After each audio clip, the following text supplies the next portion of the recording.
مشورہ عقل اور سمجھ عطا کرتا ہے، عقلیں عقلوں کی مدد کرتی ہیں۔ آپ صلی اللہ علیہ وآلہ وسلم نے فرمایا، مشورہ کر لیا کرو۔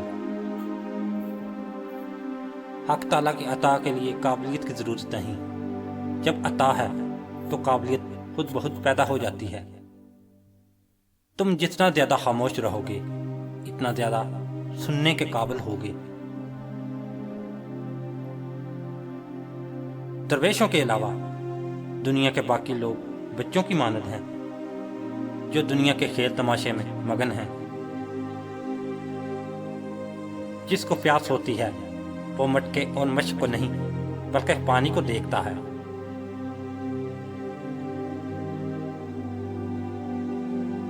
آئی ہوئی مصیبت کسی بڑی مصیبت سے نجات کا ذریعہ ہوتی ہے، اس لیے حالات کو اللہ کے سپرد کر دینا چاہیے۔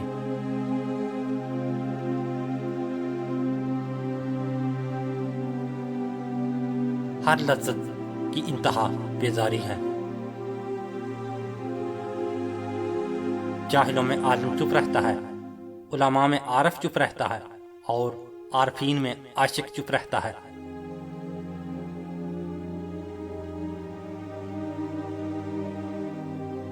پیر کے دل پر نقش خداوندی ہوتا ہے اور مرید کے دل پر پیر کا نقش ابھرتا ہے۔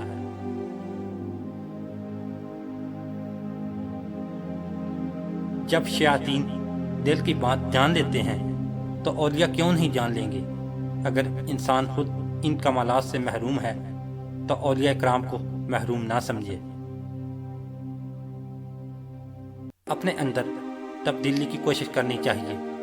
اولیاء اللہ کی صحبت اختیار کر تیرے اندر تبدیلی پیدا ہو جائے گی۔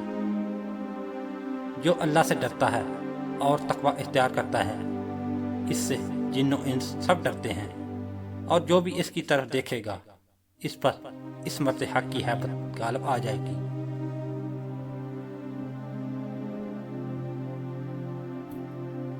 دیکھو، شیطان نے کوئی شراب نہیں پی ہوئی تھی، پھر وہ کیوں مست تھا؟ صرف غرور اور تکبر اور انکار سے مست تھا۔ کل میں چالاک تھا تو دنیا کو بدلنا چاہتا تھا، آج میں دانش مند ہوں اور خود کو بدلنا چاہتا ہوں۔